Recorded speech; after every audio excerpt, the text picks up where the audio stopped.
Hold on, Doc.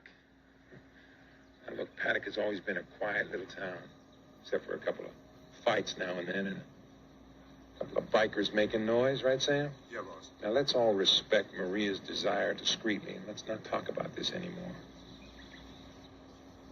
Doc, we'll go looking for trouble.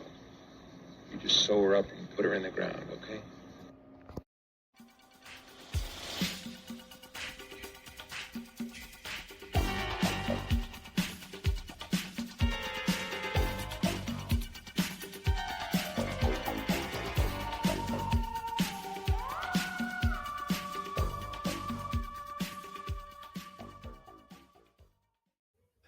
Welcome back to another edition of Chopping It Up's Prime Cuts series. I'm your host, Jesse Goodman, and I'm joined by my CIU compadres, Joel and Jeannie. This week, we chop up a slice of 1980s slasher obscurity that doesn't get nearly enough love. We're talking about 1988's Edge of the Axe, or El Filo del Hacha, or if you prefer in the German release, Axe Solution, which is pretty awesome. Edge of the Axe is a Spanish-American co-production directed by Jose Ramon Lares, that swaps sun-soaked Southern California for a sleepy small town under siege by a masked killer with a very literal taste for hardware. So we'll discuss if this one is in fact a cult classic, a forgotten gem, or a VHS era fever dream best left in the bargain bin. We're sharpening our meat cleavers and getting ready to cut right to the chase on this one. As a reminder, Prime Cuts is designed as a quick-hitting, free-form conversation where we discuss a breadth of horror mediums, including anthologies, theatrical releases, graphic novels, shorts, and other forms of media. There is no set agenda here as we shoot from the hip and provide any gleaned insights from our respective viewings. And we're definitely not riding solo on this venture tonight because when dealing with 1980s schlock horror movies, you reach out to the experts on such things. And in this case, we've reached all the way across the pond to do so. Please welcome our special guest, the man behind one of the sharpest horror sites on the internet, Slasher Trash, aka Gareth. Gareth, welcome to Chopping It Up. I guess I'll let you go ahead and introduce yourself. Let us know how you came to the horror space, what got you into the horror movies in the first place, and what you're working on now. Well, first off, thank you for having me. It is a pleasure to be here.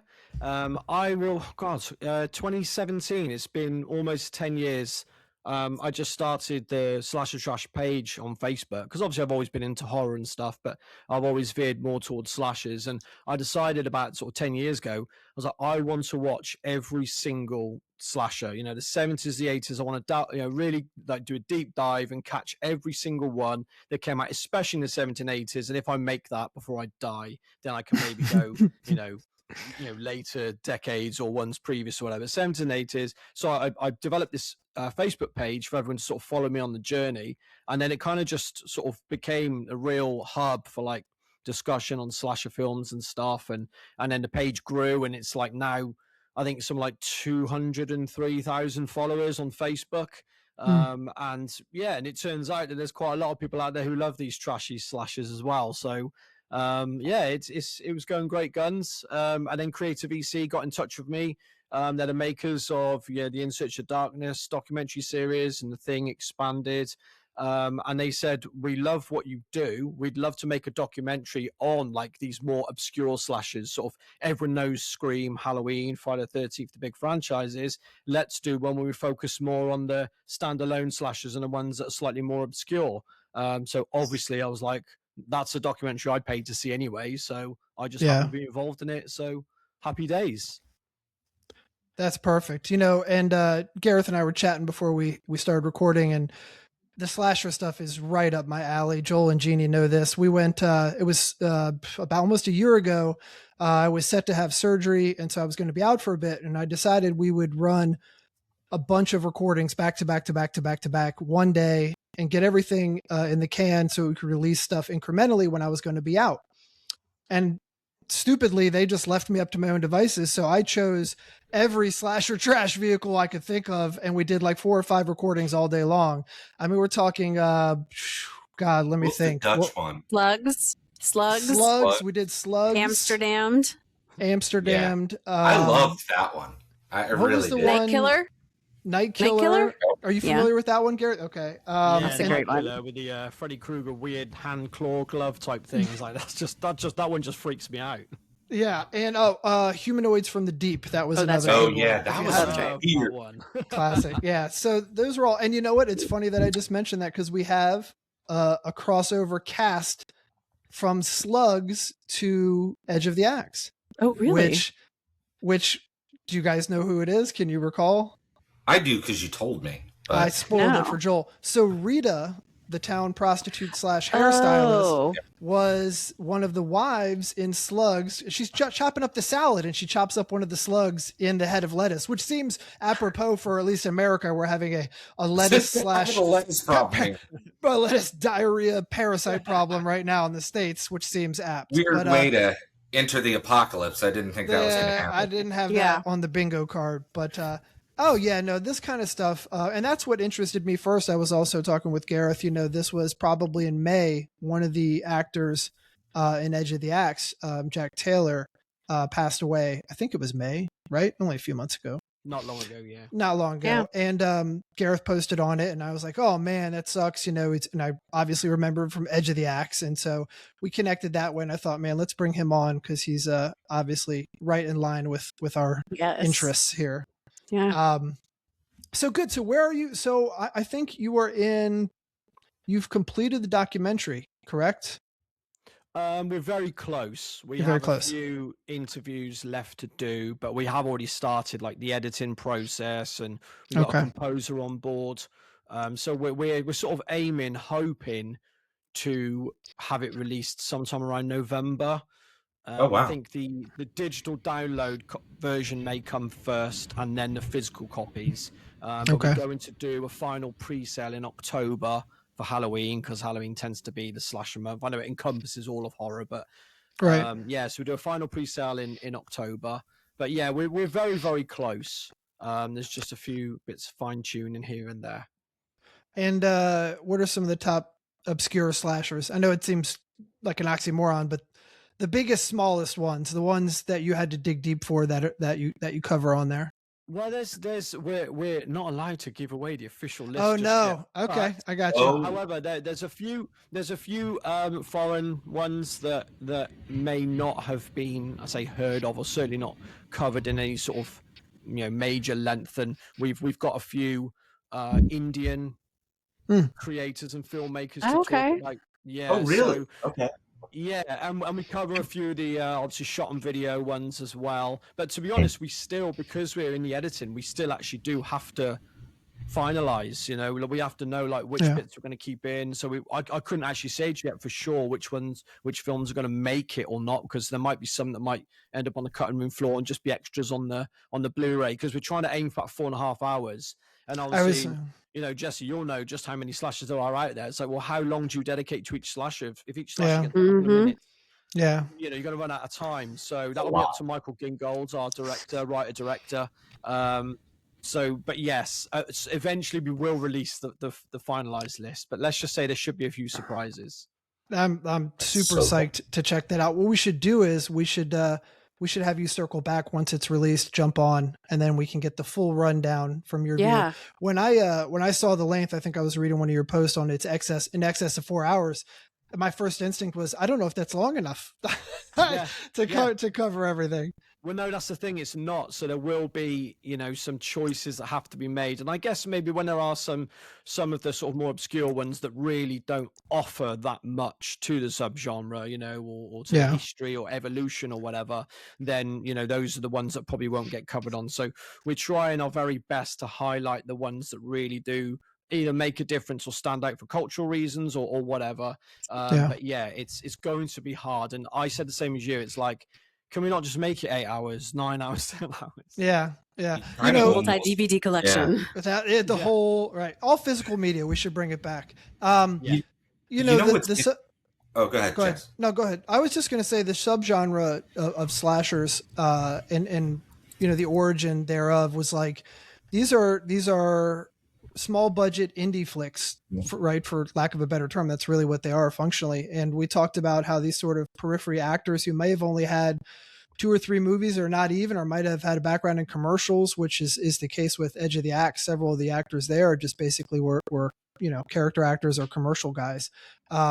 they come from other corners of movies that weren't respected. We talked about porn and how a lot of the actors and crew members come from softcore porn, the porn industry, and have sort of worked their way into what was then still an equally unrespected subgenre in slasher films, which had, I mean, I guess you have to point to Carpenter as someone who really turned that around. Maybe Black Christmas. I know, Gareth, you mentioned that before we went on the air. That's really when people started to take notice of slashers as an art form proper. I think it's neat to see the evolution of the slasher film. One of the things it is. One of the things I was going to point out, because they normally have me be the numbers guy, Gareth, like on looking at the budgets and which will be fun with this movie, because that was hard. Like, there's no information documented anywhere on this movie, but one of the things I think is so interesting to me about slasher movies is because of the nature of them, right? Like, you have a predominantly human antagonist, right? Like, most of them are human. And in the number of special effects you need is relatively low. And normally the locations are scant. Like, you don't need a ton of different locales to shoot at. That keeps your budgetary requirements very, very low. Those are big drivers of the budgets in movies.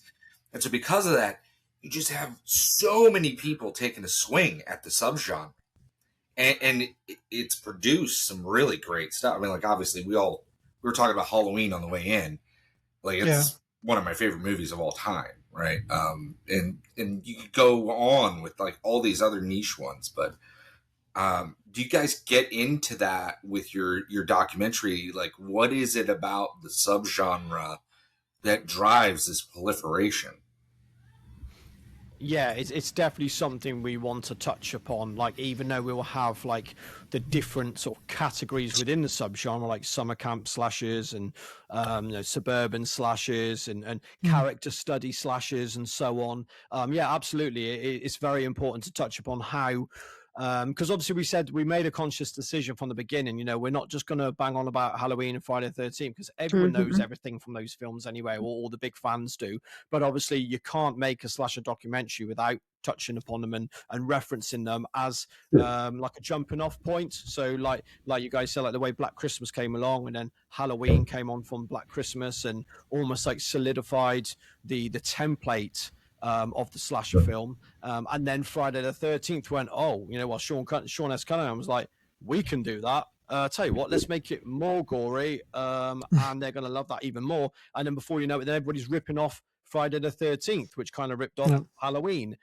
So yeah, you have to go into that element of detail in order to sort of show the audience who's watching, who, for example, maybe don't know much about the history of the subgenre, and pay tribute to it. And we do try and go a bit proto slashers as well as a segment on that. So we're going back further back than Black Christmas, back to sort of Psycho territory and Peeping Tom and so on, and Bay of Blood, things like that. So it's been loads of fun, and we just want to make sure we honor the subgenre the way that we think that us slasher fans think it deserves to be. Yeah, no, that's well said. Is Bay of Blood? Is that sounds great? Mario? Is that Bava? That's it. Okay. Yeah, okay. Mario Bava. And if you any eagle-eyed Friday the 13th fans will easily pick up on the fact that there's deaths in the original Friday the 13th and Friday the 13th Part 2, which are, in our opinions, clearly ripped off from A Bay of Blood, even though nobody on those films claims that to have seen A Bay of Blood, or admits to having seen Bay of Blood. It seems too much of a coincidence. Yeah, there's Joel and I have talked previously on the show about there's basically three categories when you talk about art, whether it's music, film, literature, whatever it is. There's the originators, the innovators, and the imitators. And you can sort of section them off that way. And where someone has invented something, someone else is going to refine it or add to it in a certain way. And then there's people who just rip it off. They all have value depending on what you're looking for in a film. And so, something becomes so derivative, but then we get a kick out of stuff like slashers, schlock stuff that is unintentionally funny. You know, the people trying their hardest and being earnest and failing miserably to do so, like it for some reason, you know, and the interior lives of these ancillary characters and these secondary characters, and it's, you know, it's just super fun to get into. And speaking of the last thing, there's Friday the 13th Part 3. I picked up on this. I know we said in our previous episode we did with the Final Girls, we did The Fog, John Carpenter's The Fog. In the beginning of John Carpenter's The Fog, there's one of the workers, when they're sort of doing cuts around this coastal town, there's one of the night workers cleaning up an aisle in a convenience store, and he ends up taking a bottle of orange juice, opens it up, takes a swig of it, puts the top on and puts it back and walks away. And I just thought, what an odd touch for Carpenter to put in there. And then you fast forward to Steve Miner, the director of Friday the 13th Part 3. In the beginning there's a guy running a convenience store, and he's walking down the aisles of his little store, and he pulls off a thing of orange juice and takes a swig of it and puts it back on the shelf. And that is absolutely a nod to Carpenter that I don't think who's going to pick up on that, you know? And clearly he's getting his stuff. Who is it, Jesse? Is it Raimi and Carpenter, or is it Raimi and someone else? They kept putting each other's stuff in the background, like posters from movies. Yeah, no, it was Raimi. Yeah, it was Raimi and Carpenter. Raimi and right? Carpenter. Yeah. And it's just, you know, they're just poking each other. It's so fun. Well, I think that's a good segue for us to get into the vehicle tonight for 1988's Edge of the Axe. Highly derivative, right? It's probably in the latter category, but I know I still really, really enjoy it, and they even give us a good twist ending, sort of reminiscent, for me at least, of Sleepaway Camp. Kind of felt like we were going in that direction. Yeah. So I'll do a brief, we can do a brief synopsis in as much as we can, and then we can dive in. You're in a southern coastal California town, which is actually filmed in Black Bear, which is in California, which is a big training facility for pro boxers in America. Actually, they go sequester Northern themselves. California, right? Yeah, no, it's Southern California. Okay. Black Bear is, and it is in the mountains, but it's a little secluded. In any event, you've got that small town, and you've got this young man, Gerald, and what would soon be his girlfriend Lillian. They are falling for each other, and at the same time this is happening, there's a massed axe murder taking out various townsfolk in the town. There's a bit of that sort of computer technology kind of play going on here, where Gerald is, I think in the description they say, obsessed with computers, but by today's standards he would be not right. Even in the top right. So they communicate via their magical computer, which this antedates the internet proper. So this is way before AOL Messenger. So you're curious what their AOL Messenger We'll get into it. Jesse asked me, he was like, what is going on here? Well, we can get into it now. So this is 88, filmed in 87. What kind of computer do they have? Is any of this possible? I'm a Luddite, so they were using... you refer back, go ahead, Joel. No, it's peer to peer. So they're doing modem to modem communication back in the day. So I remember, because I'm a dork and I'm old, sitting with a printed list of phone numbers that would be people who had modems, where they would allow you to get to, it wasn't even a server, it was just a hard drive, right?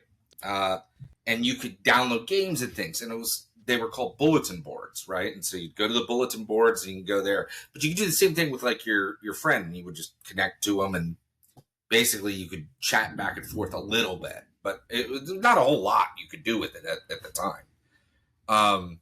But I mean, Jeannie, I don't know if you were going to say anything else, but.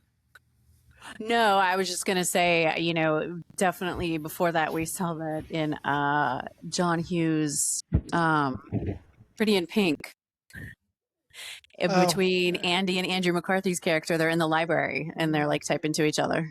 Yeah, that's exactly right. Yeah, so it's that, and I think the computers he was using was it sounds pejorative when I say it, but a cheap IBM clone. Now, I say that I had a cheap IBM clone, because I wasn't buying an IBM computer back in the day because they were too expensive. But that's all it was. It was just a regular machine that ran Windows. And then there was a Mac, I think, off to the side. How dare you minimize that man's computer? Barton waited, Gerald waited for that, and old man Brock had it at his house, and he was very excited to get in his octagonal hovel and go hook it up. And I don't know if any of you guys caught this. Jesse did, but he was like, they kept talking about some database. And unless, I could have just missed it. Jesse's seen this like 40 times or whatever, but... So have you ever watched, Gareth, the show like Criminal Minds or any of those type of FBI procedural type things? Yeah, a little bit over the years. I'm certainly no expert, but right. But the star of that show, my wife used to like him, so I accidentally ruined it. The star of those shows is always what I call the magic database that cross references like people's dinner records with like their kindergarten drawings and like their high school transcripts and everything. And it's like, well, let me ask you, Joel. Doesn't exist. It's not there. Joel, if I just typed in like, is Joel gay? Would it know that? Would it? Apparently it would at least give a good guess. Now, worst way ChatGPT probably has an answer. That's not where I thought she was going with that. I was like, it's very strange first. I thought it was going to be like, is he going to kiss me? Right. Or something. Right. It's not the best flirt. Not the best way to flirt. Yeah. It's hilarious. It was, I was crying. I was absolutely crying. When she said that, I was like, where is that coming from? The dialogue here can be attributed to two things, in my view. I mean, the dialogue is just putrid, and it's hilarious because it's so bad. I mean, Joel pointed this out. It's got four screenwriters, right? So you got four people, obviously on different pages writing it. One didn't even have his name on. One's uncredited. And then you've got, of course, it's a co-production between Spain and America. You've got a Spanish director. You've got American and Spanish actors. I feel like there's a lot lost in translation. And then adding to all of that, there's like this bad ADR half the time where you feel like someone is doing a weird voiceover on something that doesn't need to be voiceovered.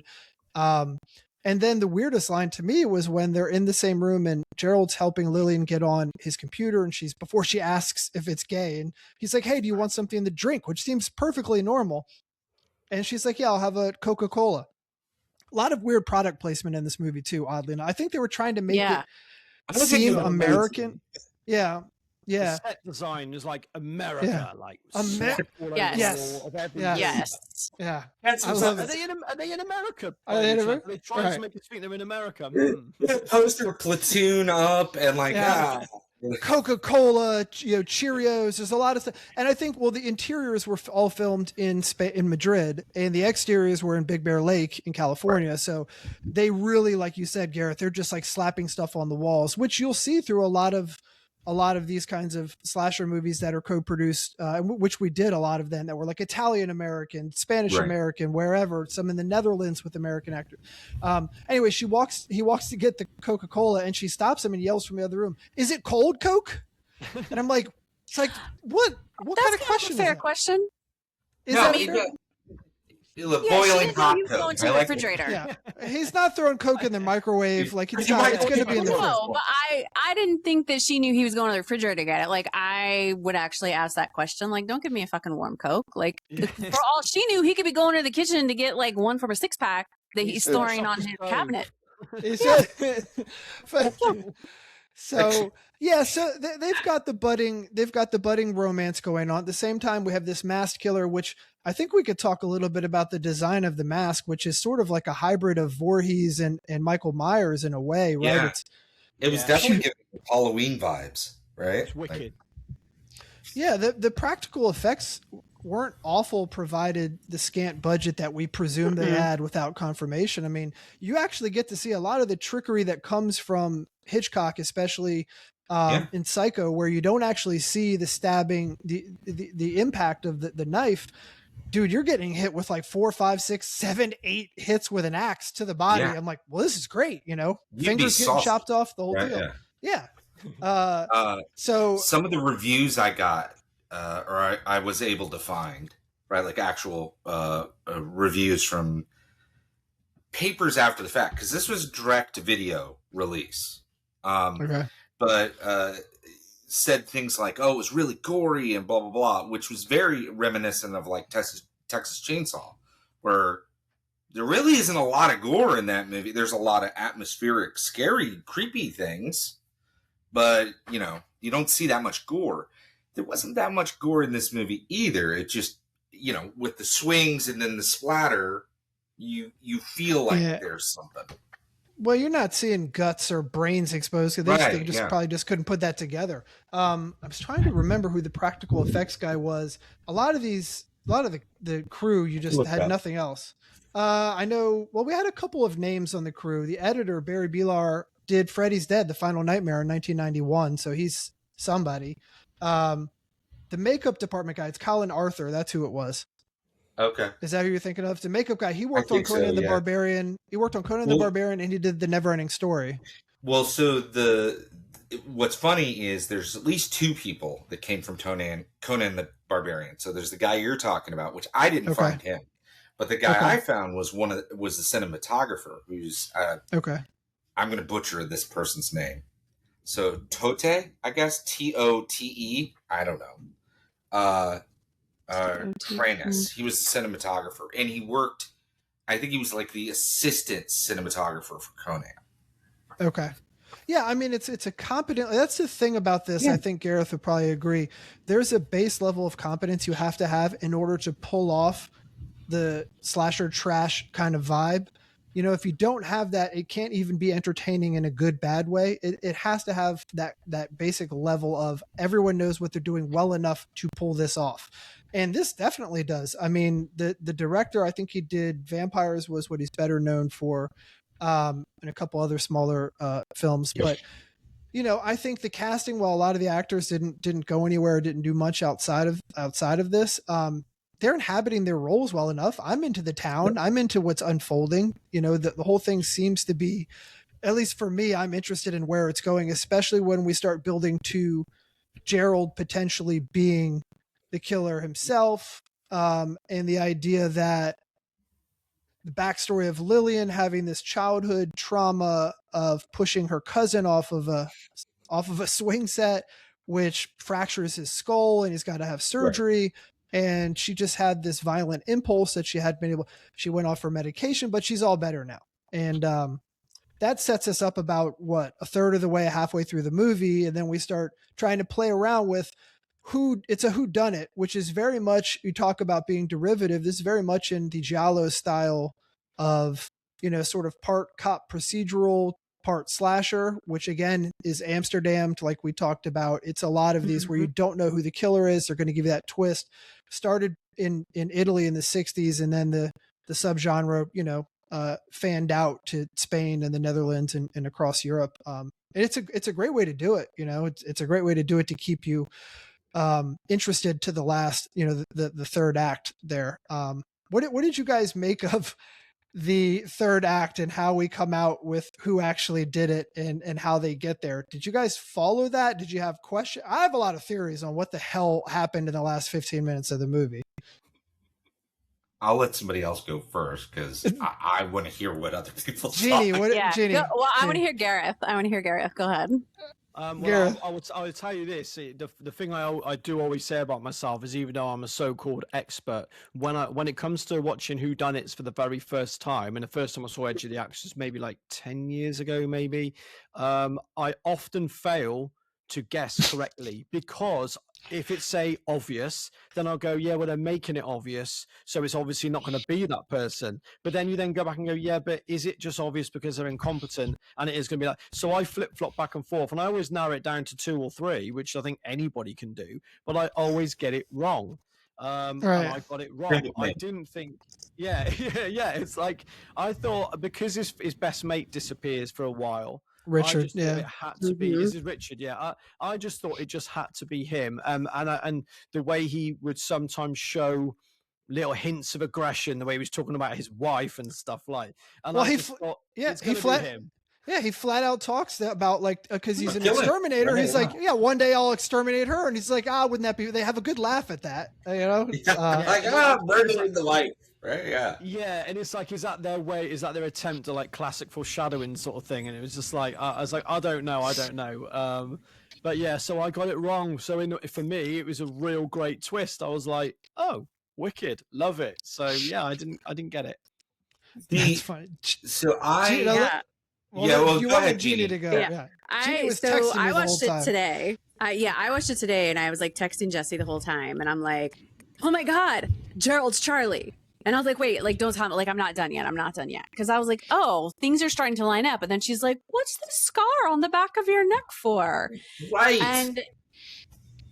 And then, like, when he came at the end and he's like, you're Charlie. And he's like trying to show her the stuff on the computer. I'm like, I don't know if that necessarily works for me.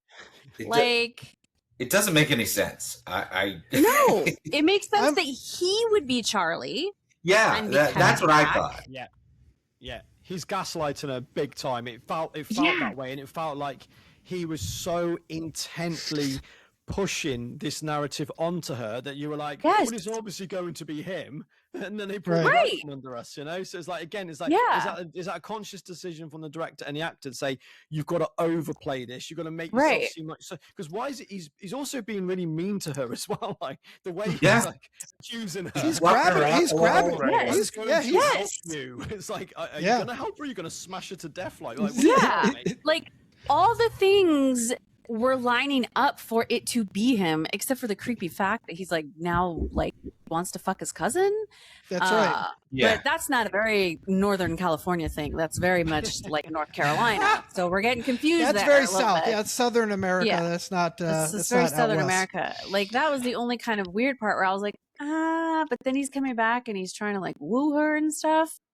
Yep. Well, I'll tell you that the confusion around that. Sorry, Joel, I'll let you get your take in a moment. The confusion around that, as I understand it, I read a lot online. I listen to other podcasts that cover the movie that we're going to cover just to get all the different perspectives. And the director, according to God, what the hell was Gerald's name?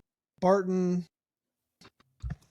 I've got it here. Hold on. Barton Fox. So there was an interview with Barton, which was essentially him saying, look, the director didn't know what he wanted to do. He had me wearing the suit one day. He had Lillian's actor wearing the suit the other day. It would be men, women, cast members, crew members, and everyone would get under the mask. The sizes were changing. The size, and we know this as an audience. One of them, when Rita the prostitute's about to get killed, he comes into almost full view. He's silhouetted, maskless. That's a big man. That's not a small. It's clearly a man with a man's face and a man's hair and a man's build. And so I think, in my view, and I have this crazy hot take on it, that I don't think he knew how he wanted this thing to end. And I think here's what I think his original vision was Gerald is Charlie. He was the cousin who was pushed off the swing, cracked his head. That's why he has the scar at the base of his skull. He had surgery for his, fractured skull and whatever brain trauma. He returns to town. Remember, he's new to town, right? Yeah. He's not a native of that town, of Paddock. And she's there. She's the killer who has, multiple personality syndrome or schizophrenia or whatever her disorder is. And he came back and maybe to seek vengeance on her. And she's the one who has these breaks with reality. And then he falls in love with her. And yes, we get a cousin fucking incest angle, which is not that crazy from all of the awful slasher. Are you kidding me? I mean, Sleepaway Camp's ending blows this one away, but totally. I feel like that would be even better than what we ended up getting, which was still a little mixed up until we get that demented smile that she has over the sheriff's shoulder at the end. Mm-hmm. I still enjoyed it. Like, the best part of this movie is the last 5 minutes, right? Yeah. But I shouldn't say I enjoyed it. That implies I enjoyed the whole movie. I enjoyed the last 5 minutes.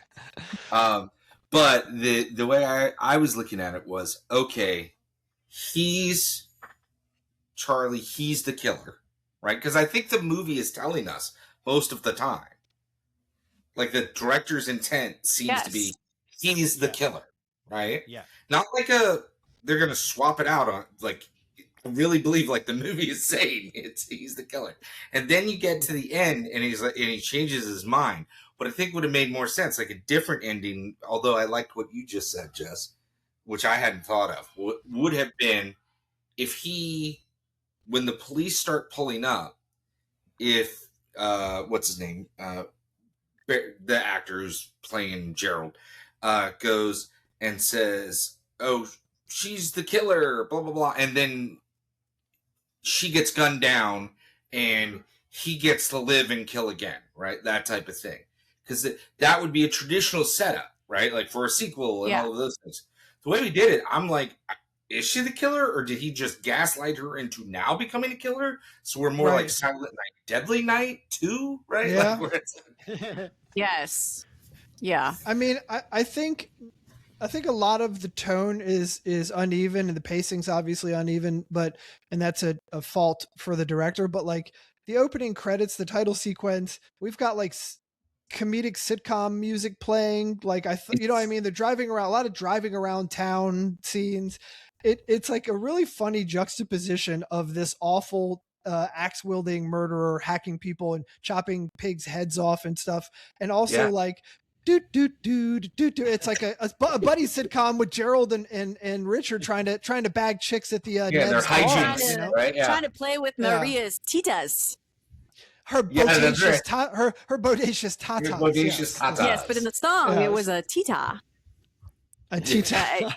Yeah. Well, and that's what I was like kind of slightly confused, because there were all these like cinematic shots, right? So I'm thinking of like the opening shot, right? I'm like, somebody had this vision. They're like a car wash and a window, and like the water's coming down and then the blood's coming down with it. They're like, great. This is Actually, gonna be it. And which is like really good. As I'm watching it, I'm like, oh shit, like a car wash murder? Never thought about that, right? And then just like the visual of like the water dripping down and then the blood coming out. And then they really focused on that like symbol of the plus sign. And I'm like, is this going to come back somehow?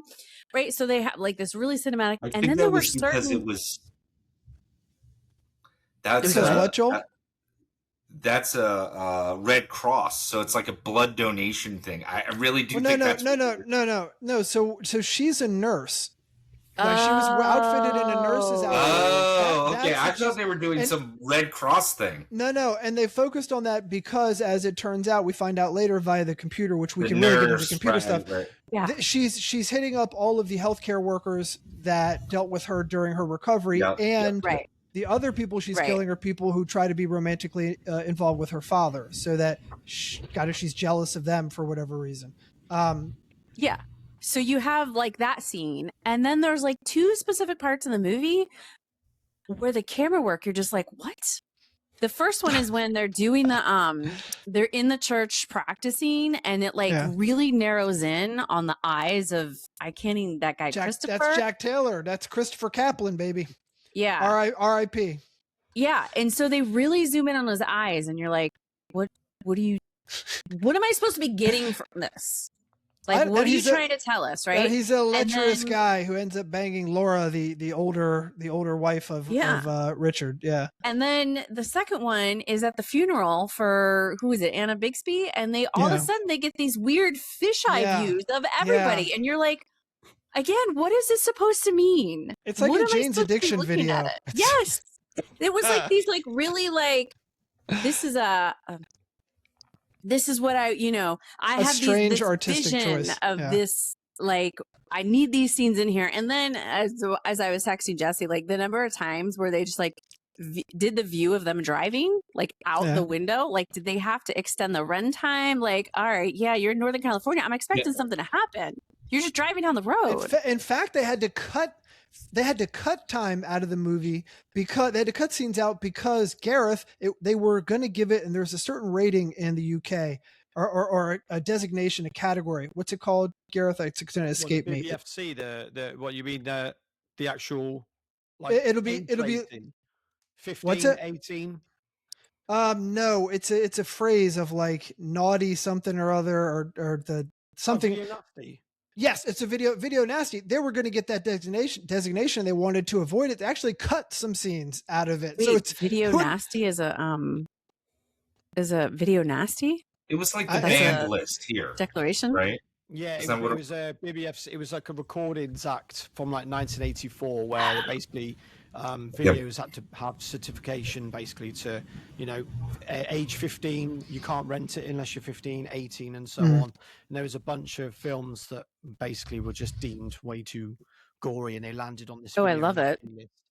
Yeah. I feel like that's like we a had code stuff name. like that too, but I'm Video Zombie was Nasty. one of the ones on the list, right, Gareth? Oh yeah, totally. Yeah, it was Yeah. known as zombie flesh eaters over here for some reason. That was one of the most notorious ones. That was cut, heavily cut. Banned for a while, I think, as well. There's loads of documentaries on the Video Nasties as well, so that's worth checking out. Yeah, I watched one at some point. That's how I know a little bit about it, but I don't remember the name. Like, I've watched a lot of weird documentaries. Well, it's interestingly enough, the Arrow video, the Arrow video Blu-ray, I did notice when I revisited it the other day, is a 15 certificate. So it's not even like deemed to be an 18, which is the highest certificate in the UK. So it's a 15. So it's basically admitted like the gore is toned down on this film. Yeah. And it is technically uncut. So like you said, it's mostly suggestive. It's like the Texas Chainsaw Massacre, like you said, where your memory of it, because it's so well edited, you remember it being gory and what it is, but it's very, very smart with the cutaways and stuff, and you don't actually see a lot, because axe murders are something that are very almost like a bit taboo, aren't they? If you think about it, like they often threaten axe murders and, like, you know, the Friday the 13th movies or whatever, but there's not actually that many. Whereas this is a film that just like stands on that hill. It goes, every murder is going to be with an axe. To be fair, you don't see the axe going right into the flesh, you know. Yeah. Which is strange, because I feel like a lot of the victims, the women, just kind of went up against the wall, and then they're like, oh, I'm like, keep running. You're basically offering yourself. Like, I know there's a wall there, but honey, roll off it. It was like, that was always the go-to. And then it was like, Jeannie, there was one in particular that gets hit in the arm. I think she's reaching into like through a doorway. And like, she just kind of lays back and is like, gets her a couple of times. Arm. And I'm like, don't hit me with that axe, please. Yeah, it's really. Well, she liked it. I do want to segue us into. I mean, because it's funny, again, from the title sequence, you've got this font, this computer font, and it's very clear that at the time they were sort of on the cutting edge, or tried to be on the cutting edge of this technology thing, and being able to communicate and connect via this technology that was, as old man Brock says, you know, it's wasting my electricity. What are those newfangled boxes? But it's interesting because at some point Lillian says, while they're in the midst of their budding romance, I don't know if it's a direct quote, but it's, if our relationship relies on machines, it will ruin it. Right. And I was just thinking about that in 1987 or whenever they were shooting this, to 2026, and just how prescient that is, where, you know, here we all are connecting via that same resource. Everyone has an Instagram page. Everyone has their social medias, the dating apps, the hookups, the miscommunication via text because there's no social cues, right? This really is something that does break up relationships, friendships, family relationships, romantic, like it has is a real big deal. And it's funny that they actually anticipated that all those years, those decades in advance. Yeah, I agree. Yeah. Go ahead, Gareth. I just want to know, Joel, do you know if when they type to each other and you can actually hear, is that just what any computer has that? Like, that's some high-tech shit right there. Like, I don't think they can do that. No, they cannot. They cannot, and there were a lot of things with the computer. So the way I said it, I don't know if you guys remember this, but it's like someone read the magazine, like an article out of a magazine, Scientific America or whatever, and was like, wait a second, and then shoved it in a movie, right? Like, because there's no real need for, like, it would make more sense. I honestly think it would work pretty well if you were to make this movie in 2026 and have these people texting back and forth or doing, you know, things over Skype or whatever, right? Like, and talking back and forth that way, it would make a fair amount. I said Skype, but that's short. You could even move ahead 10 years and you would still be there. Like if you set this in 1999, right? Like it's still right. Well, there have it's been right a few films like that. Yeah.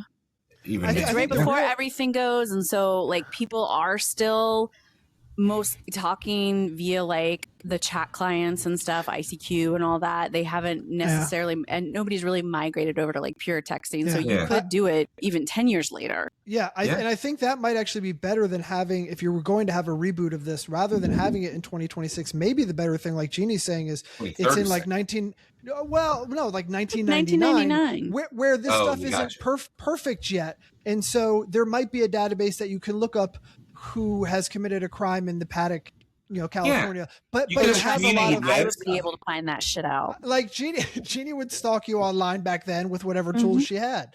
I've seen it. She's got skills. Interesting stuff. So, that's basically the only real theme they had here. But usually, Gareth, we close out with a rating system here. Meat cleavers on a scale of 1 to 5, 5 being the best, 1 being the worst. How many meat cleavers would you give this film? Let's let Gareth lead off for this one. And what did you think, and how do you rate it? Well, because I'm a nerd, I have to do things in halves because I like to rate in 10 as well. So it's been upgraded. It used to be a 3. It's a 3.5 for me now. Love it. Love it. Joel, what do you got?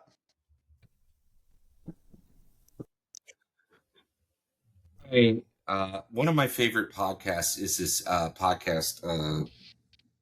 We Hate Chopping Movies. It Up.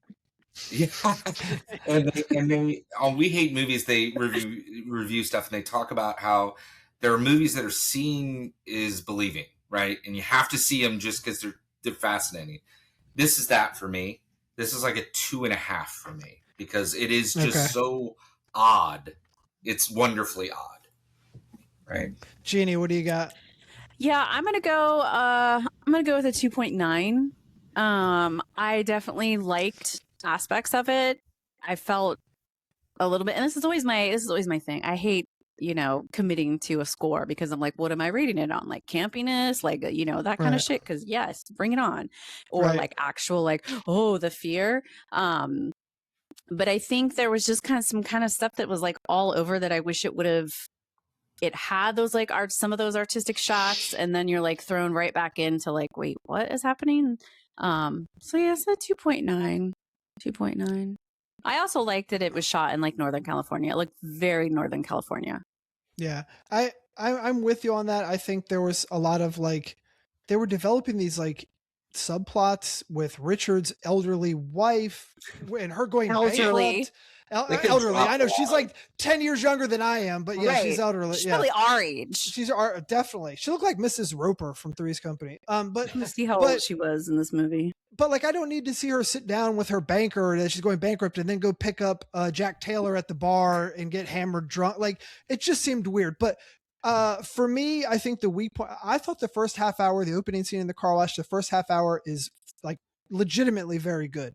And of course, the final act, although confusing, really had me interested. The middle drags for me. I always find myself tuning out in the middle and then come in. Also, like, to be honest, with Slasher Fare and Gareth, I'm sure he ran across this a ton. And you're like, I need some gratuitous nudity in there. If you're going to bed down Susan on the boat, at a Big Bear Lake, can I just see some titties? Some bodacious tatas. Some bodacious tatas. But for me, I'm going to give it a 3.6667. That's where I go with my meat cleaver rating, just to screw up Joel's tracking. All of my calculations. Thank you. All of his yeah, well, I'm going to make you work for it. That's something you know about me. Laura was 43. Holy at the time shit. Yeah. 43. And let's see, 59. I mean, she was 14 years older than the guy who played her husband. It's not Richard. like... I mean, yeah, Paige Mosley, yeah. Yes. She looks great for 58. Right? He was so excited. I read that he had a young child at the time they were filming this, and when he got the part, they flew the cast to Spain, to Madrid, to film some of the interiors. And they were, him and Barton, what's his nuts, they were like super excited because they had never had such an experience. So it was a big deal for them. I did kind of like their friendship. Yeah, I I know, thought it was these funny. were Like, they were good. I thought it was funny. Yeah. Like, he picks him up and he's like, "How's that gorgeous nose of yours?" And then they're singing that goofy ass song, which I mean, What is the buddy's Yeah. name, Sing that. Jesse? The buddy's name? Richard Simmons, Richard by the way. Simmons. His Oh, name yeah. is Richard Simmons in the movie. I thought he was so- really solid. I thought he did a really Yeah. good job, friend. Yeah. yeah, Well, part of the lull could be attributed to the fact that he sort of disappears for about 20 minutes in like just Yeah. after sort of like the second act. He got some really great lines as well when they first go Yeah. out to the bar or whatever, where that guy's like, "Oh, I've got this really bad smell." He's like, the guy didn't even look very hard for the bad smell. They just pull one. Yeah. Like, and then he said something like, "What are you storing in here? Shit." And that cracked me up. So he had a really good line. And then later on, when he tries to pick up, oh my god, what's the lead? Guy's name? Susan. Oh, The lead guy, what's his Gerald. name? Yes, Gerald. when he goes to pick him up, and he's like, "Yeah, you coming for a beer, or whatever?" And he's like, "No, I'm gonna hang out with Lillian again." He's like, "Oh man, you got microchips for brains or something like that." Yeah. And then he's all angry with him, but then he turns around, he says something like, "Hey, have a good time tonight," or something. And it's like, Yeah. trying to make you believe that he's a bit psycho. yes, It's like, Yeah. he's funny, Yes. he's a good character. he really Yeah, is. I Well, like and- him. This made me think of one of my favorite lines when the guy goes into the sheriff because somebody trespassed with the pigs, and the sheriff is like, "What is he?" I wrote it down in my notebook, but it's in the other room. He was Is that your like, favorite sow or whatever he says to him? "No," he says something like, "Go call somebody who gives a shit," or something like that. Yeah, something like It was like totally like an 80s, like, Jeannie. of course they He's- don't have any quotes listed here. I wrote it down because it was like, it was just so stupid. It was very. Here's a quarter. Go dismissive. call somebody who Right. gives a shit. Okay, sheriff.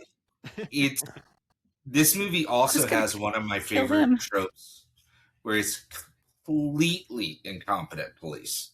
Like these yeah. guys are horrible. Yes. Yes. I was telling Jesse, he's holding the purse. He's like, "We're going to take this downtown for Prince." I'm like, Barehanded. "Sir, Yeah. your It's hands are covered in all over blood. it. You're holding- The chain of custody for the evidence is broken. You're holding it." Oh, yeah.